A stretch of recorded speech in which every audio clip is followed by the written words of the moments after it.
The other reason that we struggle in the fight of faith to endure to the end is because we have the wrong object of faith. In verse 2, it says, looking to Jesus, the founder and perfecter of our faith, who for the joy that was set before him endured the cross, despising the shame, and is seated at the right hand of the throne of God.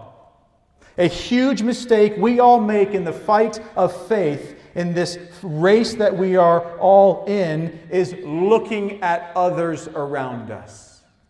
Or maybe being fixated on the examples that were set before us. You are not supposed to look at the saints of old and be locked in on them and then compare yourself to them. They are testimonies of what choosing faith will be in the end.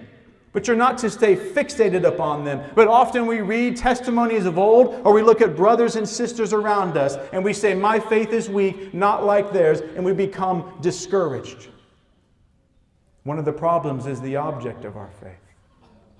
Well, what other objects do we look at in our faith? Ourselves. Ourselves.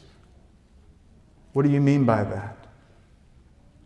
Because we are given the onus and the responsibility and the command to endure to the end, to persevere. Then we look at ourselves and we try to conjure up enough faith to make it to the end. But see, when you're the one that's conjuring up enough faith as you look within, do you know where your faith is lying then? It's lying in you, in your own faith. We are not called to have faith in our faith. There is a different object of faith that the writer of Hebrews is pleading with you here in verse 2 to make the object of your faith. He says, looking to Jesus, present, active, continually looking at Jesus Christ.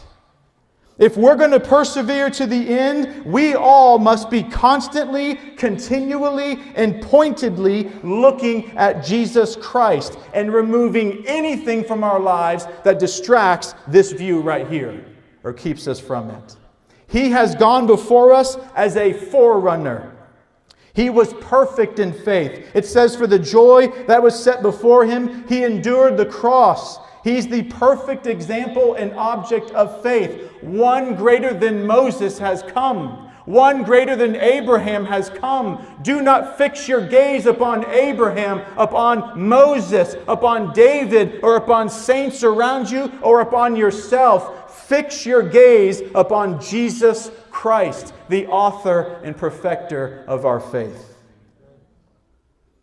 Jesus has secured all the promises the Father has made through His Word to His chosen people, through His life, death, burial, and resurrection.